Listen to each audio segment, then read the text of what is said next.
آپ میں سے اکثر شاید اس بات سے واقف نہ ہوں کہ آسمانوں پر میرا نام عزازیل تھا۔ میں طایوس ملائک، بادشاہ افلاک، فرشتوں کا امام، مقربین کا سردار، جنت کے بیت المال کا خازن اور معلم ملائک تھا۔ خالق کائنات کے چند مقرب ترین ملائک میں سے تھا۔ مجھے یہ اعزازات ہزاروں سال تک دن و رات کی مسلسل ریاضت اور عبادات کی باعث عطا فرمائے گئی تھی۔ ہر وقت، ہر لمحہ ذکر اللہ میرے صفت خاص تھے۔ خوشنودی رب میرا مقصد حیات تھا۔ پہلے اسمان سے ہفت افلاک تک، جنت الماویہ سے لوح محفوظ تک بلا روک ٹوک رسائی نے مجھے دوسروں سے برتر کر دیا تھا۔ یہ تخلیق آدم سے ہزاروں سال پہلے کی بات ہے کہ ایک دن میں ادب و احترام کے قرینوں کا خیال رکھتے ہوئے لوح محفوظ پر پہنچا۔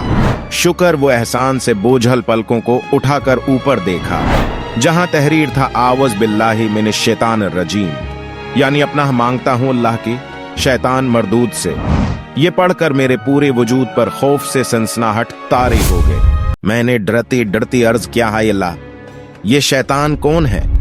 بارگاہ خداوندی سے ندا ہے، اے عزازیل، یہ نہایت عابد، زاہد برگزیدہ اور میرے مقربین خاص میں سے ہے، لیکن یہ تکبر میں مبتلا ہو کر میرے حکم عدولی کرے گا، پس میں اسی ملعون و مردود قرار دے کر راندی درگاہ کر دوں گا۔ رب ذوالجلال کے اس بات سے میں لرز اٹھا، میرے زبان میں لڑکھڑاہٹ آ گئے۔ اٹکتی لفظوں کی درمیان پھر عرض کیا، اے معبود برحق، کیا میں اس سے واقف ہوں؟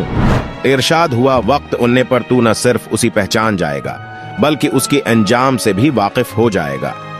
عرش معلیہ سے آنے والی اس جواب سے میرا وجود کانپ اٹھا، بے اختیار انکھوں سے انسو جاری ہو گئے۔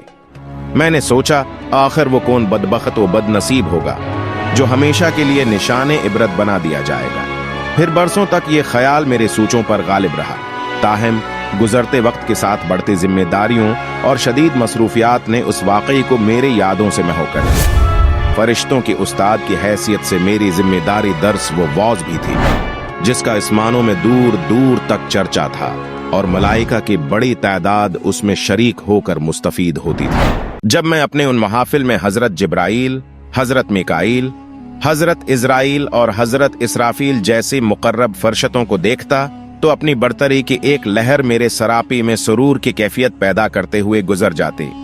شاید اسے کا نام تکبر ہو، بہرحال بیتی سالوں کے ساتھ میرے درجات مزید بلند ہوتے چلے گئے۔ اب میری حیثیت بادشاہ افلاک کی سے تھی۔ اتنے بڑے مرتبے کے بعد مجھ میں عاجزی و انکساری پیدا ہونے چاہیے تھی، لیکن معاملہ اس کے برعکس ہوا۔ مجھے یوں محسوس ہوتا کہ جیسے میرے اندر سے ایک آواز مجھے کہتے، اے عزازیل، تو ان سب میں افضل ہے۔ مجھے اچھی طرح یاد ہے، ایک دو بار مجھے حضرت جبرائیل اور حضرت میکائیل نے سمجھانے کی کوشش بھی کی تھے، لیکن جب عقل پر غرور اور تکبر کے بادل چھا جائیں، آنکھوں پر راونیت کا پردہ پڑ جائے، کان واز و نصیحت سننے سے قاصر ہوں، تو پھر تباہی و بربادی مقدر بن جاتے ہیں۔ ذلت و رسوائی کا طوق ہمیشہ کے لیے گلے کی زینت بن جاتا ہے۔ اور پھر ایک بدقسمت دن یہ ہے، سب کچھ میرے ساتھ بھی ہوا۔ رب ذوالجلال نے میرے ہزارہ سالوں کی عبادتیں میرے منہ پر دی ماریں۔ میں جو طایوس ملائکہ تھا، اب ملعون و مردود بن چکا تھا۔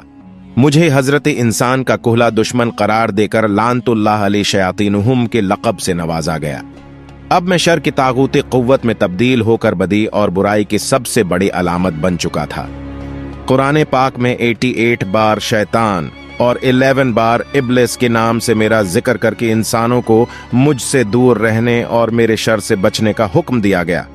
باری تعالیٰ نے 1,24,000 پیغمبروں کو دنیا میں مبعوث فرما کر قوموں کو میرے مکر و فریب سے بچنے کی تلقین فرمائے۔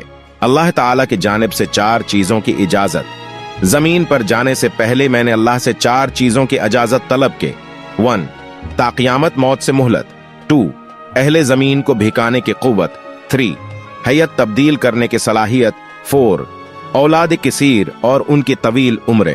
اللہ تعالیٰ نے فرمایا، جا تجھے اجازت ہے، لیکن میری نیک بندی تیرے فریب میں نہیں آئیں گی، اور جس نے تیرا ساتھ دیا میں تجھے سے اور ان سب سے جہنم کو بہر دوں گا۔